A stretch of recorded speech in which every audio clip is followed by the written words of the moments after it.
mahal na puso ni Jesus, kami ay kugugin. Akitin ang puso namin ng grasya mo'y kambing. O Kristo'y dinggin, aming panalangin.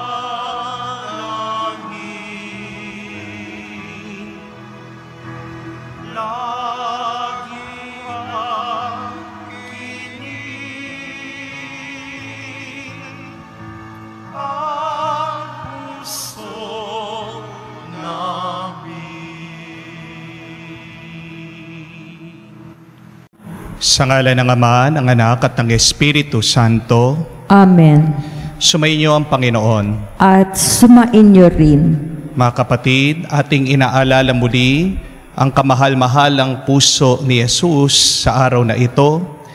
Tayo ay lumalapit muli sa Kanya para tayo ay pagpalain ng Kanyang pag-ibig at ng Kanyang pagmamahal.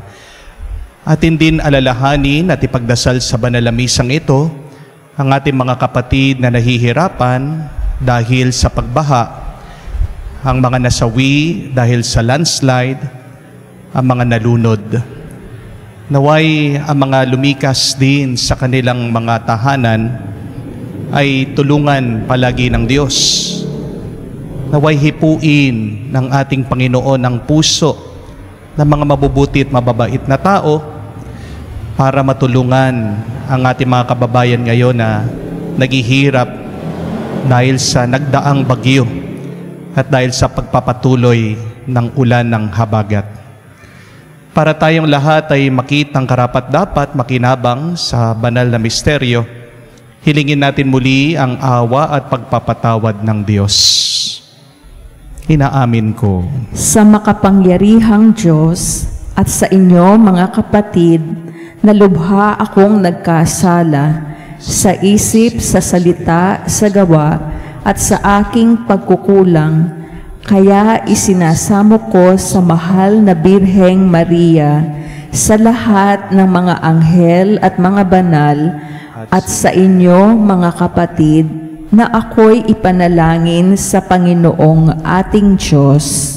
Kaawaan tayo na makapangyarihang Diyos, patawarin tayo sa ating mga kasalanan, patnubayan tayo sa buhay na walang hanggan. Amen.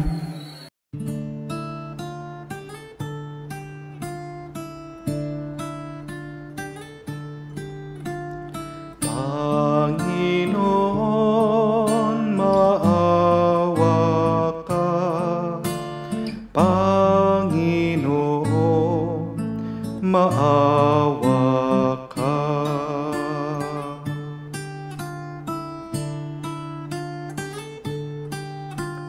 Kristo, maawa ka. Kristo, maawa ka sa amin. Panginoon, maawa ka. Panginoon, maawa ka. Manalangin tayo. Ama naming makapangyarihan, sa puso ng iyong anak na nasugatan dahil sa aming mga kasalanan, minarapak mo kami ay magkamit ng kayamanan walang kupas kailanman. Dulot ng iyong mawaing pag-ibig na sa amin nag-uumapaw. Sa taimtim naming pagsamba sa kanyang kadakilaan, kami naway makapaghandog ng nararapat sa pagpaparangal. Sa pamagitan niya kasama ng Espiritu Santo, magpa sa walang hanggan. Amen. Pagbasa mula sa sulat ni Apostol San Pablo sa mga Korinto. Mga kapatid, kami mga lingkod ni Kristo at katiwala ng mga hiwaga ng Diyos. Ganyan ang dapat na aming palagay ninyo sa amin. Ang katiwalay kailangan maging tapat sa kanyang Panginoon. Walang anuman sa akin ang ako'y hatulan ninyo o ng alinmang hukuman ng tao. Ni ako may di humahatol sa aking sarili. Walang bumabagabag sa aking budhi, ngunit hindi nangangahulugang ako'y walang kasalanan. Ang Panginoon ang humahatol sa akin, kaya't huwag kayong humatol nang wala sa panahon. Maghintay kayo sa pagdating ng Panginoon. Ilalantad niya ang mga bagay na ngayon natatago sa kadiliman at ipahahayag ang mga lihim na hangarin ng bawat isa sa panahong iyon. Bawat isa'y tatanggap ng papuring na uukol sa kanya mula sa Diyos. Ang salita ng Diyos. Salamat sa Diyos. Nasa Diyos ang kaligtasan ng mga matuwid at banal. Nasa Diyos ang kaligtasan ng mga matuwid at banal. Umasa ka sa Diyos ang mabuti gawin at mananahan kang ligtas sa lupain. Sa Diyos mo hanapin ang kaligayahan at ang pangarap mo'y iyong makakamtan. Nasa Diyos ang kaligtasan ng mga matuwid at banal. Ang iyong sarili sa Diyos mo ilagak. Pag nagtiwala ka'y tutulungang ganap. Ang kabutihan mo ay magliliwanag, katulad ng araw kung tanghaling tapat. Nasa Diyos ang kaligtasan ng mga matuwid at banal. Ang mabuti gawin, masamay itakwil, at mananahan kang lagi sa lupain.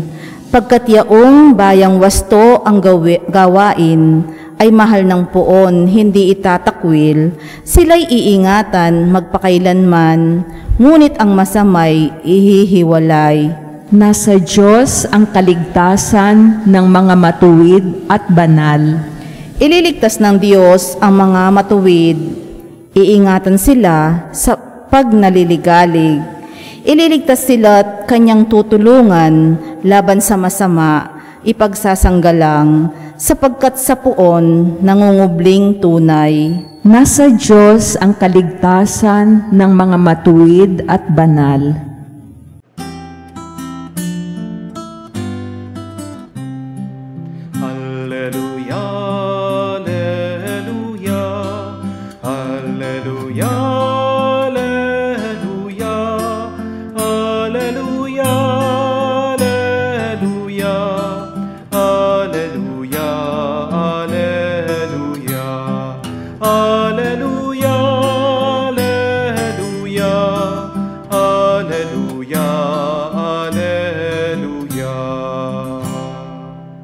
Sinabi ni Hesukristo, "Ako ang ilaw ng mundo at buhay ng alagad ko." Alleluia, alleluia. Sumainyo ang Panginoon. At sumainyo rin. Ang mabuting balita ng Panginoon ayon kay San Lucas. Papuri sa iyo, Panginoon.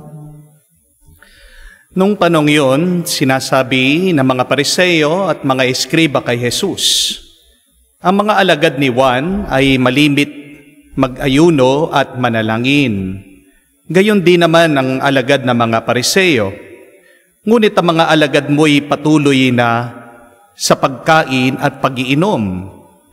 Sumagot si Jesus, "Pag-aayunuhin ba ninyo ang mga panauhin sa kasalan, samantalang kasama pa nilang lalaking kinakasal? Kapag wala ng kinakasal, saka pa lamang sila mag-aayuno." Sinabi rin niya sa kanila ang isang talimhaga, "Walang pumipiraso sa bagong damit upang itagpi sa luma. Kapag ginawa ito, masisira ang bagong damit at ang tagping bago ay hindi babagay sa damit na luma. Wala ring nagsisilid ng bagong alak sa lumang sisidlang balat, Pagkat gayon ang ginagawa, papuputukin ng bagong alak ang balat, matatapon ang alak, at masisira ang sisidlan. Ang bagong sisidlang balat, dapat ilagay ang bagong alak. At walang magkakagustong uminom ng bagong alak kapag nakainom na ng inimbak, sapagkat sasabihin niya, masarap ang inimbak. Mga kapatid, ang mabuting balita ng ating Panginoon. Pinupuri ka namin, Panginoong Hesu Kristo. Magandang araw po muli sa inyong lahat. Magandang araw po, Father. Ang dasal at dalangin ko po, sana kayong lahat ay nasa mabuti at magandang kalagayan.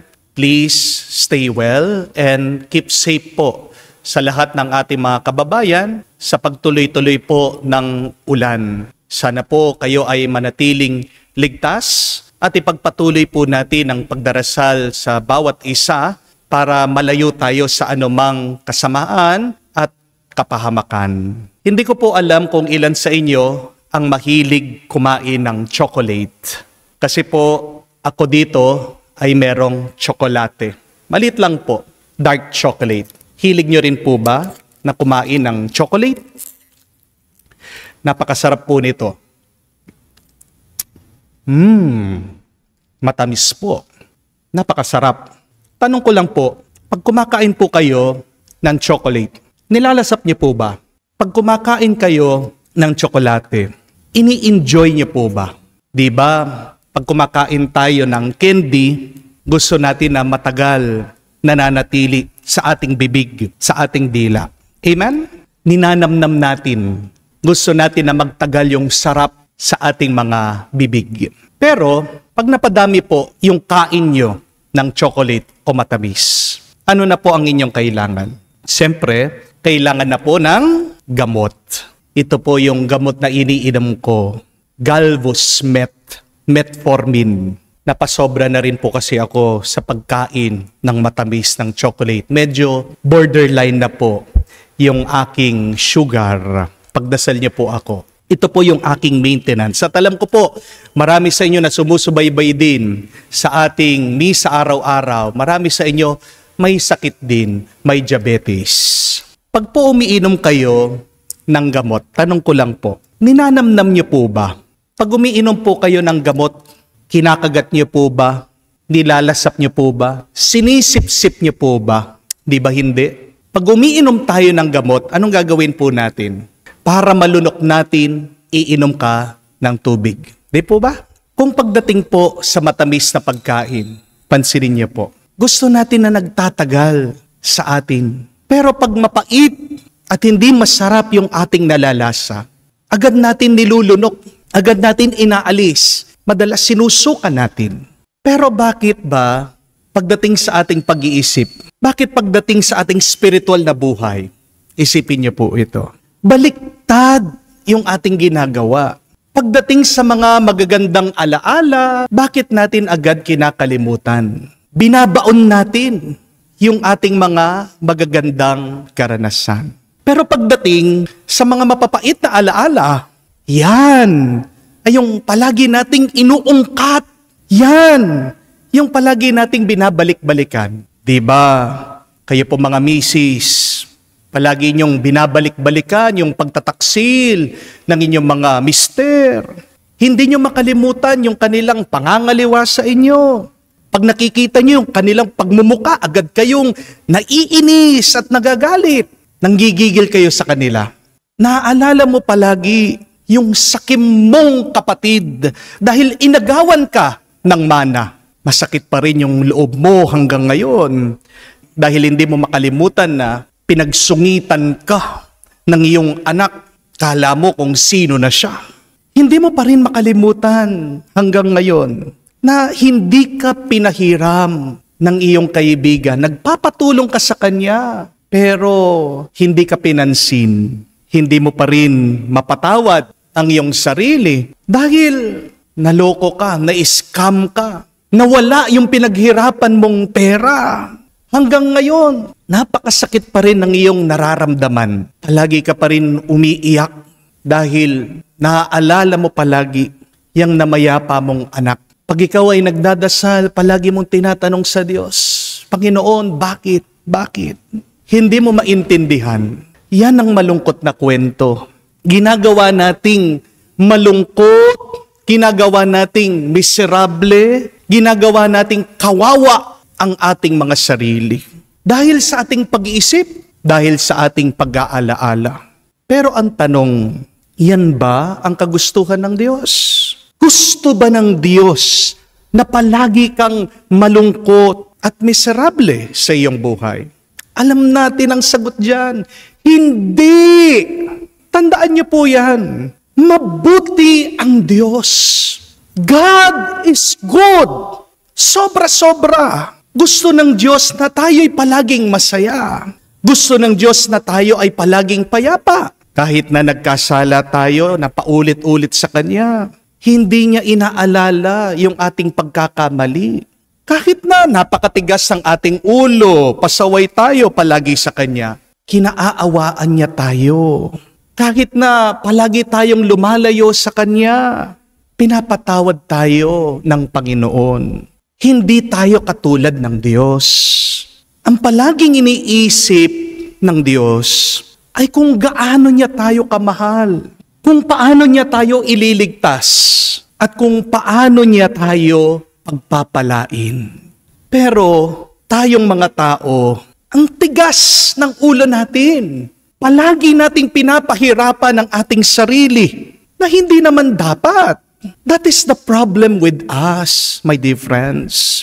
We make ourselves suffer more than necessary. At yan din po ang problema na narinig natin sa ating nabasang ebanghelyo. Palagi daw nag-aayuno ang mga Pariseo, ang mga Eskriba, ang mga alagad ni San Juan Bautista. Palagi silang nagsasakripisyo. Palagi nilang ginugutom, pinapahirapan ang kanilang mga katawan. Ang tanong nila, bakit daw si Jesus at ang kanyang mga alagad, hindi sila palaging nag-aayuno? Sa totoo lang po, nag-aayuno naman si Jesus at ang kanyang mga alagad. Pero sumusunod sila sa utos galing sa libro ng Levitiko. At ano po ang nakasaad talaga sa turo na galing sa Diyos? Ang pag-aayuno, dapat isang beses lang yan sa isang taon. Dapat ginagawa lang yan ng magdamagan.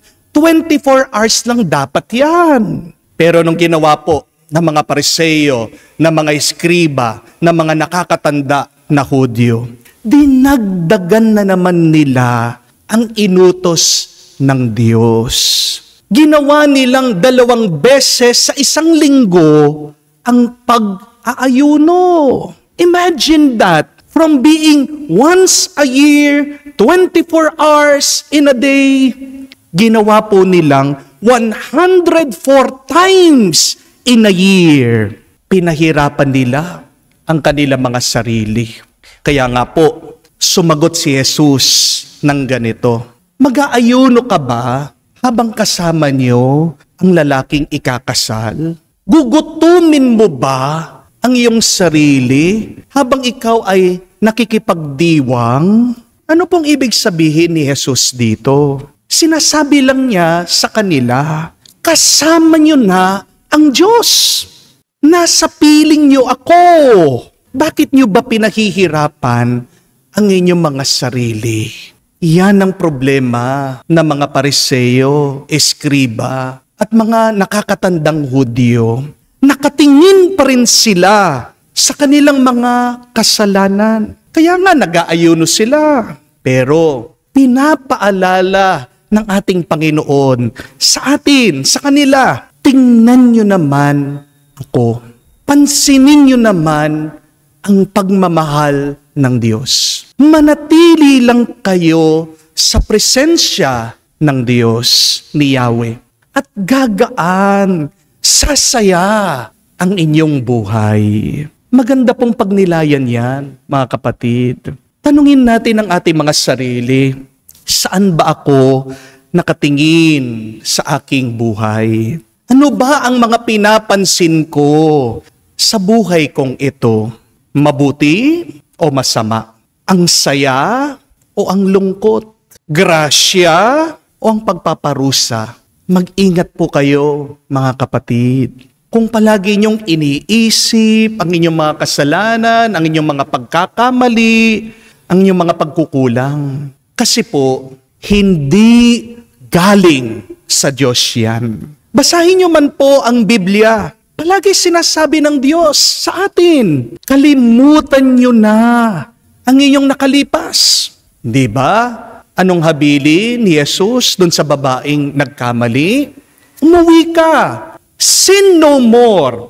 Huwag ka nang magkakamali muli. Nakasulat din sa banal na kasulatan na tayo'y lilinisin ng Panginoon pagka dumi-dumi man ang iyong budhi, ng iyong pagkatao. Pagkatapos kang dilinis ng Diyos, magiging mas maputi ka pa kesa sa niebe, kesa sa yelo. Kapag palagi niyo pong inaalala, iniisip ang iyong mga pagkakamali sa buhay, tandaan niyo po ito, galing sa demonyo yan. Galing sa masama yan. Ang gusto po kasi ng demonyo ay yung masira ang loob natin. Ang gusto ng masama ay mapuno tayo ng hiya. That is what the devil wants. The evil one would always wants us to be discouraged, to be hopeless, and to be filled with shame. Because remember this, when you are discouraged, when you're hopeless, when you are full of shame and guilty, you will be very far from the Lord. Dahil puno ka ng hiya, ikaw mismo ilalayo mo ang sarili mo sa Diyos. Yan ang gustong mangyari ng demonyo. My dear friends, do not become a victim of your mind. My dear friends, do not allow the devil to fill your mind and your hearts with negative thoughts. Fight the enemy within. Bago mo awayin yung mga troll sa internet, bago mo lusubin yung iyong kapitbahay na kinaiinisan mo, bago mo labanan yung mga kapamilya mo na napakasama sa iyo, ang unang-una dapat bigyan mo ng pansin at labanan mo ay yung masama na nasa isip at sa puso mo. Huwag niyo pong itatago, ha? Huwag niyo pong isosuppress yung masama. Pero ano ang palaging habilin sa atin? Sinulat ni San Pedro, cast all of your anxieties to the Lord. Itapon mo yung masama na yung iniisip, yung masama na yung inaalala. Kung sa totoong buhay, kapag may mapait at pangit tayong nararanasan, kalalasahan, agad nating nilulunok, agad nating tinatapon. Sana ganyan din naman po ang ating gawin sa ating spiritual na buhay. Amen? Kung nahihirapan po kayo ngayon, kung nalulungkot kayo, huwag niyo pong kalimutan ito, gawin niyo. Una, patawarin mo ang iyong sarili. Pangalawa, patawarin mo naman ang ibang tao. Pangatlo, palagi kang magpasalamat sa Diyos. Tingnan mo ano yung mga biyaya, mga grasya na binigay ng Diyos sa iyo at magpasalamat ka sa Kanya. At pang-apat at kahuli-hulihan, manatili kang nakikinig sa salita ng Diyos. Dahil wala na pong ibang pinakamatamis, pinakamasarap na karanasan kung hindi ang marinig natin ang salita ng Diyos at manatili tayo sa Kanyang presensya. Basahin niyo po yan. In Psalm 119, very beautiful, King David tells us, how sweet are your words, O Lord. It is like honey in my mouth, sweeter than anything that I have tasted in my life. Kung napakapait na ng buhay mo ngayon, kung napakaanghang, napakahirap ng iyong nararanasan, manatili kang malapit na malapit sa Diyos. Mga kapatid, napakaiksi lang po ng ating buhay. Di po ba? Sana wag po nating sayangin ito. sa pag-aalala natin sa mga bagay-bagay na hindi naman natin talaga mababago. Huwag mong uubusin ang oras mo sa mga hindi pa nangyayari. Manatili ka lang ngayon kasama ang Diyos. Dahil tandaan niyo po, ang pinakatotoo sa ating karanasan, hindi ang nakalipas, hindi ang paparating, kung hindi ngayon. Dahil dito, ngayon, kasama natin ang Diyos. Sabi nga po, yesterday is history. Tomorrow is a mystery. But today is a gift. That is why it is called the present. Kaya nga po mga kapatid, be present with Jesus. And Jesus, our God, will give us His presence, which is the source of our joy, which is the source of our peace, and which is the source of overflowing life. Amen. Tumayo po tayo at alay po natin sa Diyos ang ating mga dasal at panalangin. Sa bawat panalangin natin, ating itugon at sabihin, Panginoon, dinggin mo kami. Panginoon, dinggin mo kami. Ang simbahan, ang bayan ng Diyos, at mga pinuno nito, naway sundin ang pag-akay ng Espiritu Santo upang ipahayag sa mga tao ngayon ang walang kupas na wika ng Ebanghelyo. Manalangin tayo sa Panginoon. Panginoon, dinggin mo kami. Ang ating mga puso naway ating buksan sa mapagligtas na kapangyarihan ng Diyos na higit na mahalaga kaysa mga panlabas na gawain ng pagpapakabanal. Manalangin tayo sa Panginoon. Panginoon, dinggin mo kami. Atin nawang mapagtanto na laging mapangyayari ang himala ng pagbabago sa lahat ng humihingi ng tulong ni Kristo na makamtan ito. Manalangin tayo sa Panginoon. Panginoon, dinggin mo kami. Sa katahimikan po ng ating puso, buksan din natin sa Diyos ang ating mga personal na pangangailangan. Ama naming nasa langit, dinggin mo ang aming mga panalangin at turuan mo kaming mamuhay bilang bagong bayan mo na pinalaya ng pag-ibig ni Jesucristo, aming Panginoon. Amen.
Manalangin kayo mga kapatid, para ang ating mga paghahain ay kalugdan ng Diyos amang makapangyarihan. Tanggapin nawa ng Panginoon itong paghahain sa iyong mga kamay sa kapurihan niya at karangalan, sa ating kapakinabangan at sa buong sambayanan niyang banal. Ama naming lumikha, tunghayan mo ang di malirip na pag-ibig ng anak mong pinakamamahal, upang sa ipagpapatawad ng aming mga kasalanan ay inahahain namin ang maging kalugod-lugod na mga alay. Sa pamamagitan ni Kristo kasama ng Espiritu Santo, magpa sa walang hanggan. Amen. Sumayin niyo ang Panginoon. At sumain niyo rin. Itaas sa Diyos sa inyong mga puso at diwa. Itinaas na namin sa Panginoon. Pasalamatan natin ang Panginoong ating Diyos. Marapat na siya ay pasalamatan. Ama naming makapangyarihan, tunay nga marapat ikaw ang aming pasalamatan. Sa pamamagitan ni Kristo na aming Panginoon, dakilang pag-ibig niya ang nagbunsod na maghain ng sarili ng kami matubos, kaya't tinampo, siya'y nakabayubay sa krus. Mula sa kanyang tagiliran, sinibat dugot tubig. Ang masaganang dumanak, kaya sambayanan mo'y dito'y nabanaag. Ito ang sangkatauhan na aakit sa puso ng iyong anak na sumasagip sa mga dumudulog sa batis ng kanyang pag-ibig. Kaya kaisa na mga anghel na nagsisiawit ng papuri sa iyo, nang walang humpay sa kalangitan kami nagbubunyi sa iyong kadakilaan.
Ama naming banal, ikaw ang bukal ng tanang kabanalan.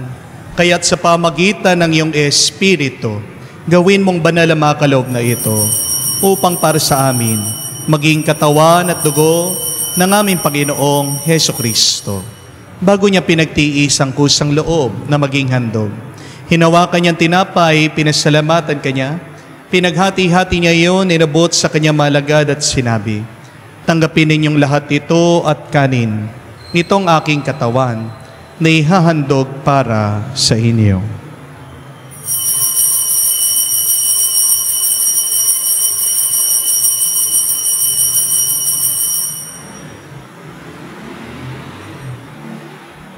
Gayon din naman na matapos ang hapunan, hinawakan niya ang kalis, muli kanyang pinasalamatan, inabot niya ang kalis sa kanyang malagad at sinabi, tanggapin ninyong lahat ito at inumin.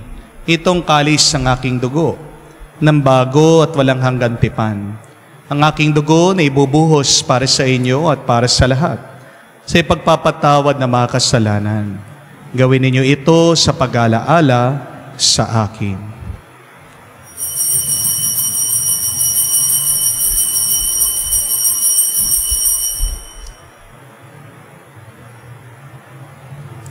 Ang misteryo ng pananampalataya.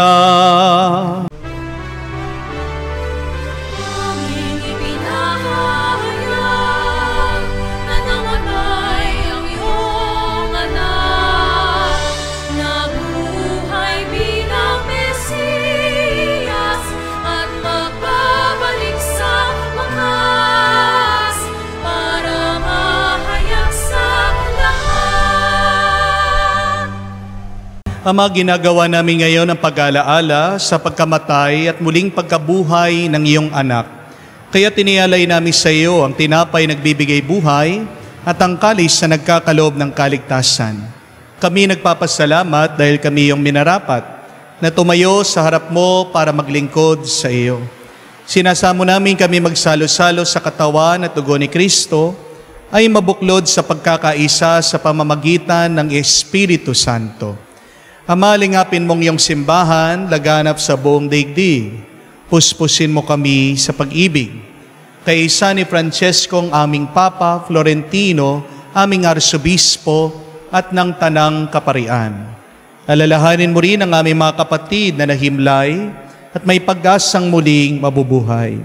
Gayon din lahat ng mga pumanaw, kawan mo't sila't patuloyin sa iyong kaliwanagan. Kawan mo't pagindapatin kaming lahat makasalo sa iyong buhay na walang wakas. Kaisa na mahal na Birhen Maria, Ina ng Diyos, kaisa ni San Jose, ang kanyang maligayang esposo, kaisa ng mga apostol at lahat ng mga banal na namuhay dito sa daigdig na kalugod-lugod sa iyo. May pagdiwang naman namin ang pagpupuri sa ikararangal mo sa pamamagitan ng iyong anak, aming Panginoong Heso Kristo. Sa pamamagitan ni Kristo, kasama niya at sa Kaniya, ang lahat ng parangal at papuri ay sa iyo, Diyos Ama, makapangyarihan, kasama ng Espiritu Santo, magpasawalang hanggan. Amen, amen, amen. Sa nakakagaling na utos sa turo ni Jesus, Panginoon natin at Diyos, ipahayag natin ng lakas loob.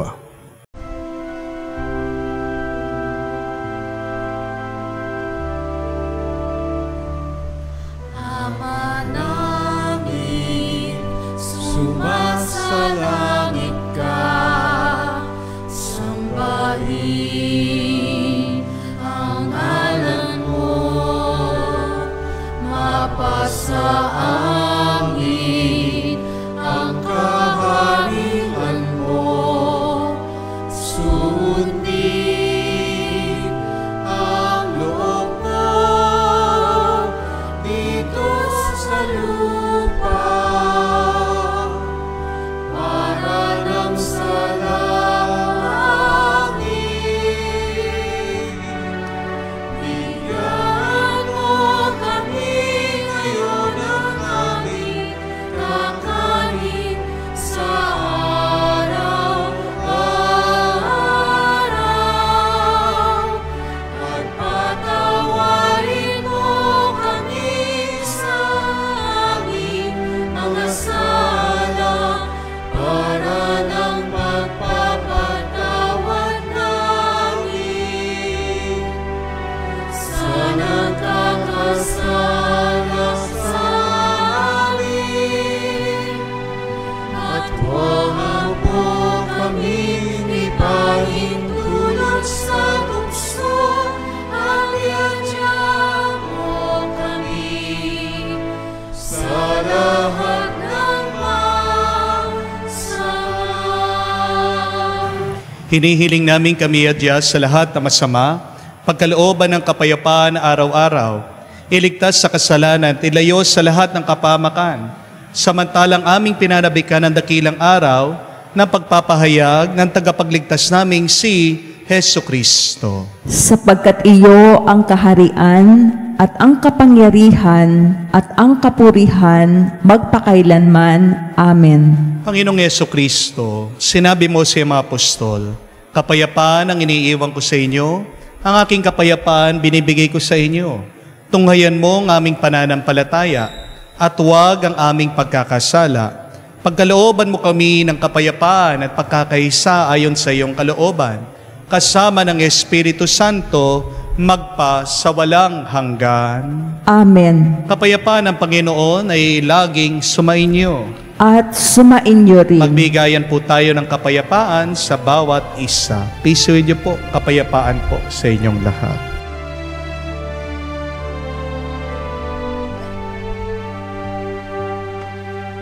Kordero ng Diyos na nag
Mga kapatid, naririto ang ating Panginoong Jesucristo, ang Kordero ng Diyos, nag-aalis sa mga kasalanan ng sanlibutan.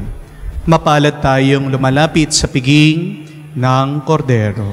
Panginoon, hindi ako karapat-dapat na magpatuloy sa iyo, ngunit sa isang salita mo lamang ay gagaling na ako.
Lumuhod po tayo ngayon para sa panalangin sa kabanal-banalang puso ni Jesus.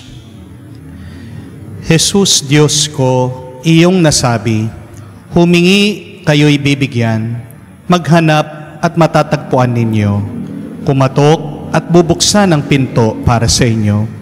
Tunghayan mo po ako nakaluhod sa may paanan mo, napupuno ng buhay na pananampalataya at tiwala sa iyong mga pangakong pinabatid ng iyong kabanal-banalang puso at sinambit ng iyong mga labi. Narito po ako upang hilingin ito. Sa katahimikan po ng ating puso, banggitin natin sa kabanal-banalang puso ni Jesus ang ating mga personal na dasal at kahilingan.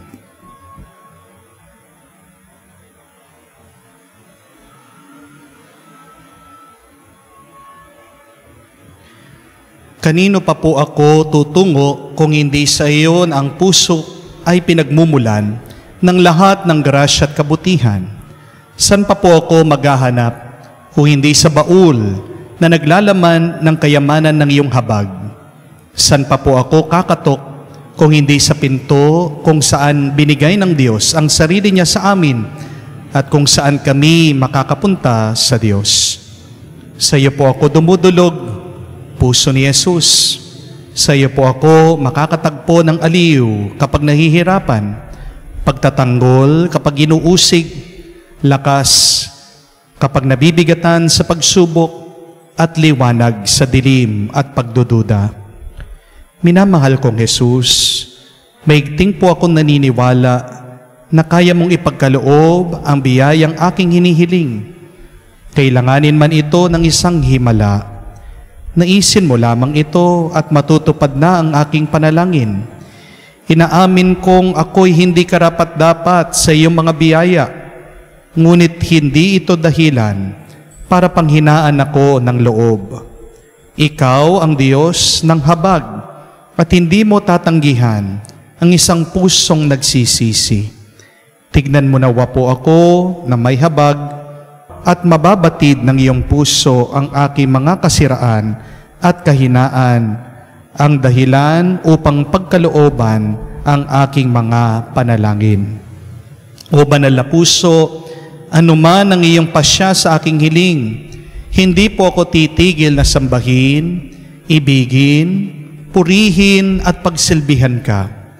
Jesus ko, ikalugod mo nawang tanggapin ang pagsasagawa ko ng ganap na pagsang-ayon sa mga atas ng iyong kaibig-ibig na puso na aking tunay na hinahangad na matupad kasama ng iyong sannilikha magpakailanman. Kabanal-banalang puso ni Jesus, alam kong may iisang bagay na hindi mo kayang gawin, ang mawalan ng habag sa mga naghihirap o nababalisa. Tingnan mo po ako, nagmamakaawa po ako. Minamahal kong Jesus, ipagkaloob mo ang grasyang aking hinihiling sa iyo sa pamamagitan ng kalinis-sinisang puso ng iyong madalamhating ina. Pinagkakatiwala mo ako sa Kanya bilang Kanyang anak, at ang Kanyang mga panalangin ay makapangyarihan sa iyo. Amen. Kabanal-banal ng puso ni Jesus, Maawa ka sa amin. Kalinis-sinisang puso ni Maria, Ipanalangin mo kami. tumayo po tayo at manalangin tayo. Ama naming mapagmahal, pag-alabin nawa ang pag-ibig sa aming kalooban, sa pagsasalo, sa pagmamahal mo, sa pakikinabang, at sa aming pag-akit sa iyong anak araw-araw. Matutuhan nawa namin makilala siya sa katauhan, sa aming mga kapatid, sa iyong sambayanan. Sa pamamagitan niya kasama ng Espiritu Santo, magpa sa walang hanggan. Amen. May dalawa pong paraan para mabuhay. There are two ways on how we can live our life. First, you can live it suffering. Or second, you can live it enjoying. First, you can choose to become bitter. Or second, you can choose to become better. Alam ko po, maraming mga pagsubok, maraming mga hirap, maraming mga problema, lungkot sa ating buhay. Pero pwede mo pa rin naman na piliin na maging masaya sa gitna ng iyong mga paghihirap. Hindi po ba? Pero minsan mayroong mga tao, nasa kanila na ang lahat, napakayaman nila, meron silang pera, meron silang kapangyarihan, kayamanan, magagawa nila ang gusto nilang gawin, pero bakit hindi sila masaya? Because they have chosen to suffer. They have chosen to be sad. Mga kapatid, piliin natin na maging masaya. Bakit? Dahil mahal tayo ng Diyos. Dahil mabuti ang Diyos. Kahit na gaano kahirap ang ating buhay, try to taste the sweeter side of life. Try to be better, to be good always. Try to see God's grace always in your life. Be thankful, be grateful every day. Hindi naman nagkukulang ang bendisyon ng grasya ng Diyos. Kaya nga po para sa ating assignment ngayong araw, do something sweet for others. Maging mabuti, maging mabait ka. Pag ikaw ay tumutulong sa iba, diyan tumatamis, diyan sumasarap ang buhay. Mga kapatid, pag nananatili ka lang sa iyong sarili, pag tinatago mo ang grasya, pagpapala ng Diyos sa iyong loob, diyan ka nangangasim, diyan nabubulok ang iyong kalooban. So do something sweet today for others. Maaari pong pwede kayong tumulong sa mga nasalanta sa bagyo, ang mga kapatid natin na binaha. Mari naman na paramdam mo ang tamis ng iyong halik o yakap sa iyong asawa, sa iyong mga anak. Tandaan mo, kung gusto mong maging masarap ang iyong kalooban, kailangan mag-umpisa kang magbahagi, magkaloob. At manatili ka palagi sa presensya ng Diyos. Dahil ang pinakamatamis na karanasan ay matatagpuan natin sa piling ng may kapal. Sumainyo ang Panginoon. At sumainyo rin. At kayo ay basbasan ng Diyos, makapangyarihan sa lahat, sa ngalan ng Ama, ng Anak, ng Espiritu Santo. Amen. Ang ating misa ay natapos na. Humayo kayo sa kapayapaan ni Kristo. Salamat sa Diyos.